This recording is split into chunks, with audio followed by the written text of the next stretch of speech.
ജീവിതശൈലി രോഗങ്ങളെ ചികിത്സിക്കുമ്പോൾ നിങ്ങളുടെ ലക്ഷ്യം എന്തായിരിക്കണം? മരിക്കുന്നൊരു ഗുളികകൾ കഴിച്ചുകൊണ്ട് ഇങ്ങനെ ജീവിക്കുകയും മരിക്കുന്നതിന് മുമ്പ് കാലും കണ്ണും കിഡ്നി എല്ലാം കേടാക്കിയിട്ട് കിടന്ന് നരകിച്ച് മരിക്കണം എന്നാണ് നിങ്ങളുടെ ആഗ്രഹം.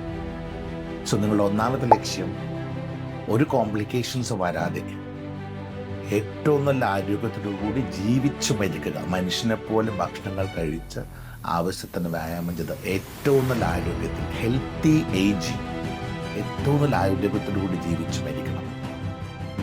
പട്ടിണി കിടന്ന് മുത്താരി, റവ, ഗോതമ്പ്, വൈക്കോല്, പുല്ല് ഇങ്ങനെയൊക്കെ ഭക്ഷണം കഴിച്ചിട്ട് കുറച്ച് ആയുസ് കിട്ടിയിട്ട് എന്താ കാര്യം? സോ ക്വാളിറ്റിയുള്ള ഭക്ഷണം കഴിക്കാൻ പഠിക്കണം.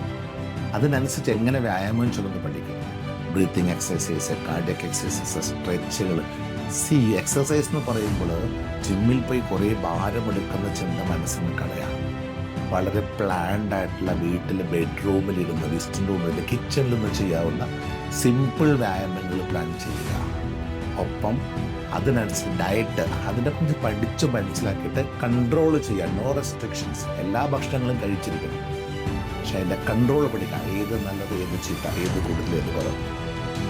ഈ കാര്യങ്ങൾ പഠിച്ച് മനസ്സിലാക്കിയിട്ട് ജീവിതം ആസ്വദിക്കാനുള്ളതാണ്. പട്ടിണി കിടന്ന് കുറേ ഇൻസുലിനും കുത്തിവെച്ച് കുറേ ഗുളികയും കഴിച്ച്